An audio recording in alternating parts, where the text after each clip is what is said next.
Microsoft Teams is a collaboration app in Microsoft 365 that helps your team stay organized and have conversations all in one place. Hi, I'm Dawn.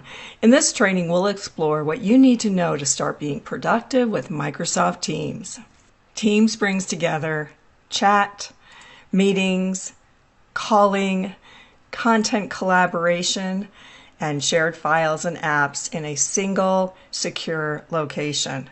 As we continue, we'll look at an overview of the Teams interface, explore Teams and channels, work with chat for informal conversations, learn about scheduling and attending meetings, and also see how you can work with files and apps. The Microsoft Teams interface includes a navigation bar where you'll see notifications about your recent activity, chats, teams, meetings, files, and apps. Let's look first at teams and channels. A team is a collection of people, content, tools, all based on a specific project or group. So here, for instance, is a company-wide team for the Contoso organization. All teams will start with a general channel, and then additional ones can be added as needed. But here we have a team that's more project-based, and unlike the company-wide, not everyone would see this or be involved with this team. Or it might be department-based, such as sales and marketing. Now, as you can see here, teams are made up of channels, and you build those channels by topic, department, projects, smaller work groups, and it could even be for some fun. So channels are really where the real work gets done, where you hold meetings, have team conversations, and share and work on files. You might think of teams as different houses with each channel as rooms in the houses. So let's explore this sales and marketing team in a little bit more detail. And by the way, these teams can be moved up or down in your view so that you can give priority to the ones you want to work with more often. One of the things that will help you in Microsoft Teams is to understand a little bit more about the visual information that we see here. If a channel is in bold, that means that there's been some additional activity since you were last in that channel.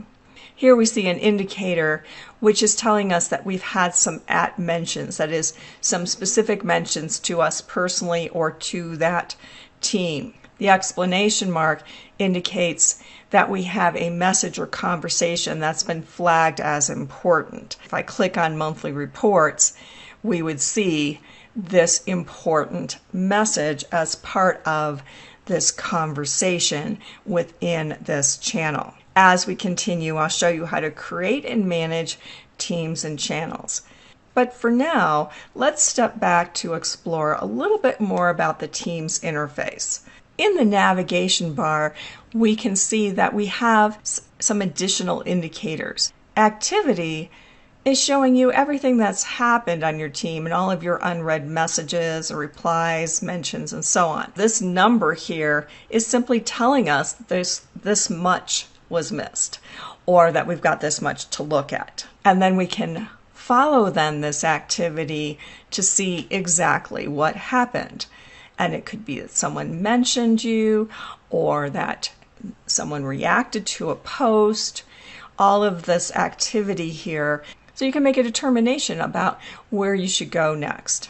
The nice thing about this activity as well is that there is a filter. So within that, I could type in a specific word that I'm looking for, and notice how that filters down the mentions or the activity, whether or not it's something that I've seen before. Chat is where you can start a conversation with one or more members of your team or organization. This is also where you can make video or audio calls directly from chats. In the calendar, you can view your weekly schedule and easily create new meetings. In calls, if this option is enabled by your organization, you can use this area to call people or sometimes even to capture voicemail. From the files icon, we can then see all the files that have ever been shared by the team. And the apps icon, this gives us the ability to access additional apps that we could run or work with through Teams. The command box at the top of the screen gives us the option to globally search items or people, take quick actions, and launch applications. And then finally, our profile in the upper right-hand corner. This is where you can customize settings, change your status for availability, and have access to other key areas related to you within Teams. So we'll explore some of these options in more detail as we continue our look at Teams. Let's look next at creating and managing teams. In most organizations, everyone can create a team. However, many of the teams you need may already have been created, and so it's a good idea not to have a huge number of teams, which can make it more difficult to bring people together on a common issue. Depending upon your needs, if you have a short-term project, for example, a channel within an existing team might be the best option. But what if you want to join or create a team? We can start this at the bottom where we see this option, join or create a team. Here you see all of the available teams. Teams can be public or private. Public teams in your organization will display automatically. If it's a private team, it's possible that you have received a code to join that, or you may have just been automatically invited to that, and so it would already display in your list of teams. For this, I'll create a team. Next, you have two options. You can build a team from scratch, or you could actually create it from an existing team.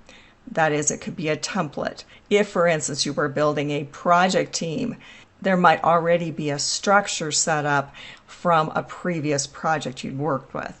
In this case, I'll build a team from scratch. From here, we pick the type of team. Is it private, where people need to be invited to the team or need to request the ability to join that team? It could be public, meaning anyone in your organization can join it. They aren't automatically included, but they would be able to, then they would see that in the search and the ability to join that team. Or is it organization-wide? Everyone in the organization automatically joins it. In this case, I'll make this private, and this is a project team. Once you've added the team name and a useful description, choose Create. Next, we'll add some team members. As you start typing, you'll see any organization members that would match that name or information. It could be a distribution list as well. Now I have my team members. I will add them to this brand new team. For right now, everyone is a member of the team. I'll explain more about roles as we continue, and we'll close. So here I have my new project team. I'll move that up by simply dragging it to make that a little bit more accessible. It can be helpful to know that by default, every team gets a general channel. Now, this is a good one to use for information and announcements that the whole team needs, but for specific issues and topics, you want to create a separate channel. In this general channel, I start a conversation. Now, notice as I click into this, that this could just simply be some standard text, but we have some other options as well. Specific formatting, attaching a file, emoji, GIF, stickers, stream, which gives us the ability to work with videos, to record, praise, and there's even more. And this is a flexibility that we have within Microsoft Teams. For now, I'll put in a standard message, but maybe we want to just brighten that up a little bit with an emoji, and we'll go ahead and either hit enter, or you can click the send arrow on the right. Notice as well that the channels will reflect the activity that takes place. The nice thing about Teams conversations is that you can actually edit this message. Now, you can only edit your own messages, but that gives us a little bit more flexibility if we forgot to mention something or we have a typo, anything like that. Now, if you hover over the message, one of the things that you might notice here are these reactions. So these are similar to some of the reactions we see in social media platforms. We also have the ... This is something we see throughout the Teams interface. From more options, Notice all of the possible things that you can do here. We could delete this message, we could copy a link to it, and we could edit. And what I want to do is have an @mention. An @mention is handy in a conversation because it's a way to either flag the entire team, the channel, or even individuals. And this is a way to then further notify those people that there has been some activity. Notice when I type the @ only the team members show up. And I could select one of these individuals so that they are mentioned. But I want this to be for the entire team. For that, I'll type the word team. If you're in a specific channel, and pick this from the suggestions.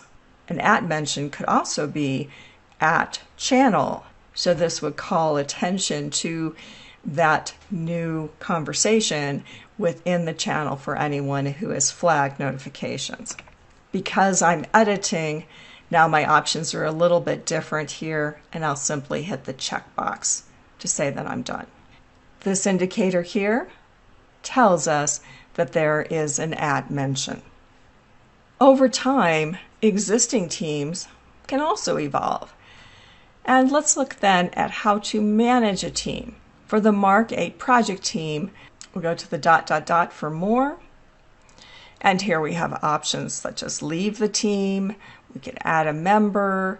For this, I'll manage team. Within a team, there are 3 possible roles: owner, member, guest. Now you must be a team owner to invite guests. If you're creating a team, you automatically become an owner. So we can see that we have multiple owners for this. Owners can add or delete members from a team. They can even delete a team. To help share the load, it's good to have multiple co-owners of a team. That way, if you're not available, other team members can take care of the team. And it's frankly a good practice throughout the use of teams, as owners may leave the organization. But anyone who has access to this team would be able to see who is part of it. And here we can see then the additional members, their role within the organization. And we can also add other members, view the channels that are available in this team. Here you'll see the descriptions, which can be really handy, and explore other information about this team. For my new team, I'd like to add another person to that. And once again, we'll go to the ... for more. And although I could go to Manage Team, here I'll simply choose Add Member.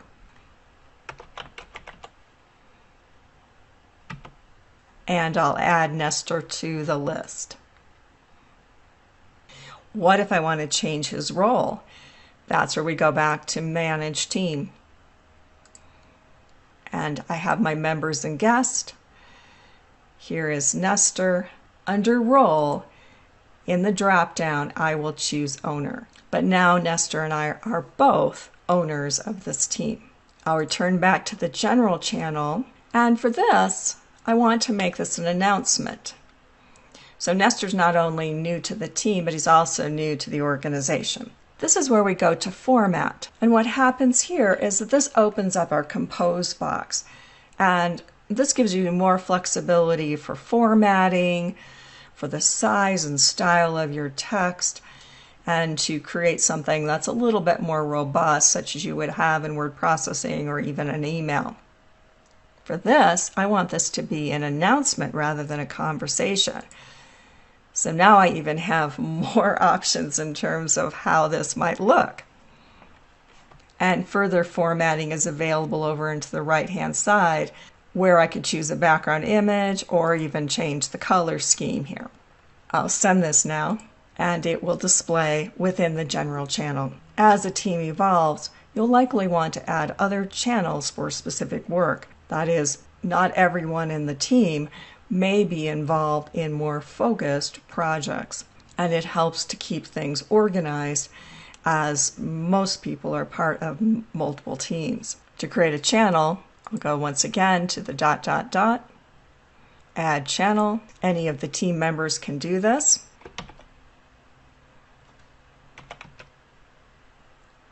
In addition to the channel name and description, another option is the privacy. The default is that this is a channel that everyone on the team is able to see. Another option is a private channel within the team. So a private channel is limited to specific members.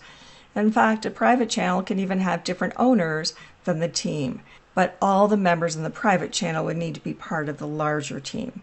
A private channel might be for financial or personnel issues, or things that are a more limited, secure conversation. Only the people that are part of that private channel would see it as a channel within that team. We'll keep this as a standard channel, but I want everyone to see this in their channel list. And we'll add. At the top of each channel are tabs. And these are how you organize your work with links to files, apps, and services. Every channel has 3 default tabs. There's Post, and this is where your team posts messages, replies, conversations, where you can hold meetings and even share files. We have Files. This is automatically then where shared files are stored and can be accessed and can even be co-edited. You'll see some options to be able to directly upload a file, download a file, sync files. Here we have a variety of actions that we could apply to this file, including how we'd like to edit the file. And then our third tab is a wiki. This is an optional area where you can draft documents, you could track meeting notes, and collaborate in real time. So tabs aren't just containers for your content, they're really active places where you can get your work done. For this channel, we not only have those default tabs, but there's another tab here which is actually a document. And so this document has been added as a tab for easy accessibility for review and editing. To add important tools to the top of a channel, click on this plus, add a tab. For instance, we could add OneNote to provide easy access to a shared notebook, or add Planner to create a project board for tracking team tasks. One of the things to pay attention to when you're in a channel and a conversation is that these are threaded conversations.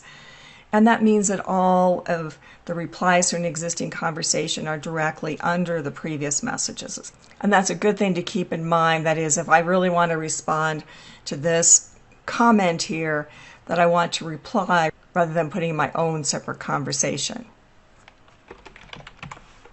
However, if I want to share something separately, then I could start a new conversation here, and I'm going to attach a file. Navigate to the location of the file, select it, it will be part of this conversation.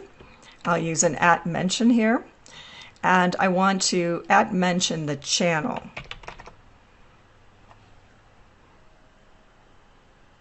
And I'll send that. As we saw earlier, by hovering over an existing message, this is also where we have access to different options for it, including reactions, and those will show up then for that message.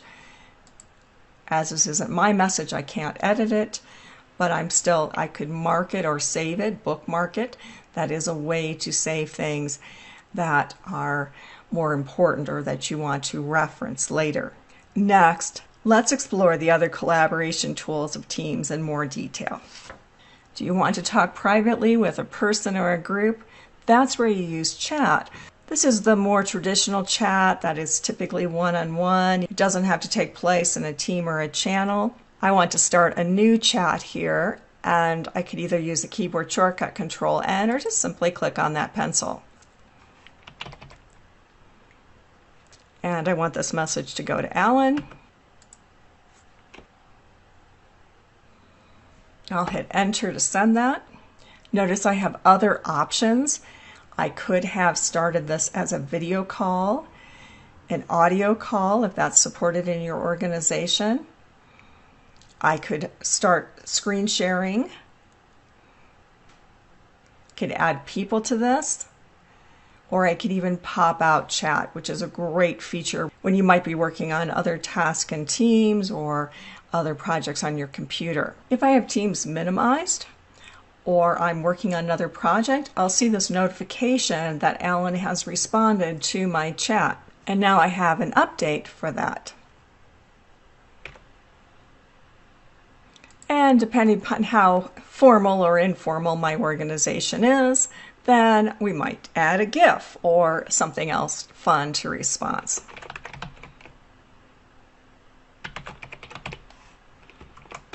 Or it could simply be a simple reaction. Now, because Alan and I are going to be involved in a number of different projects together, I want to go to the ... here, and I'm going to pin his name, our chat, to the top there so I can easily get to that. In Calendar, you can see everything you've got lined up for the day, the week, or the work week. This is easy to change in the upper right-hand corner, where we can select that we might want to see the entire week or focus just on the work week. This is also where we can schedule a meeting, because your meetings list stays in sync with your Outlook calendar, so you always know what's going on. So if I want to schedule a new meeting, I'll simply choose that option here. I'll add a few people to this meeting. You could also invite other people who are outside the organization. So the meeting doesn't require that they have Teams as they access the meeting through their browser. But this is an internal meeting for our design project. And when do I want to schedule that? I'd like to schedule that next Tuesday. And it might be a little hard for me to know about availability, so this is where I could go to the scheduling assistant to see when we might be able to do that. And it looks like a lunch hour might be really helpful for us on that. So go ahead and select this, and we'll go back to the details. If we want, the meeting could take place in a specific channel, and I'll do that in the design channel of this project. This also means that everyone would get a notification for that meeting in the channel. And I'll send this. That meeting not only shows up here in Teams, but it also syncs with my Outlook calendar. Another option in Calendar is Meet Now. This can be for a more impromptu meeting. This is also available for us in our Teams and specifically within a channel. So here we have that Meet Now option, as well as the choice to schedule a meeting. Either way, this takes us to the same place where we can then start a quick meeting. I can put in a title here, decide whether or not I want to turn on video, and choose Meet Now. So now I have the option to invite other people to that meeting. As with other Teams meetings, here we have a meetings toolbar where additional actions are available to us. Let's wrap up this tour of Microsoft Teams by looking at the command box. So wherever you are in Teams, the command box is always there at the top of the screen to help you search, take actions, launch applications. For instance, to search for a message or a person or a channel or even a file, just type what you're looking for here in the box. One suggestion is simply the sales and marketing team, or I could hit enter to see what other matches there might be. And then this would take me directly to those conversations. Another way to leverage the command box is through slash commands. And you can either type in a slash at the top here, and here we have quick access to some common actions. Even faster or easier, because we don't have to navigate up to the command box, is Control and the slash. From here, we see a list of descriptions where you can access specific content, get help, or even change your status. Pick the one you want or just type it. So for instance, we have help, keyboard shortcuts, what's new, and access to files. And that's our look at getting started and saving time and effort with Microsoft Teams. Thanks for watching.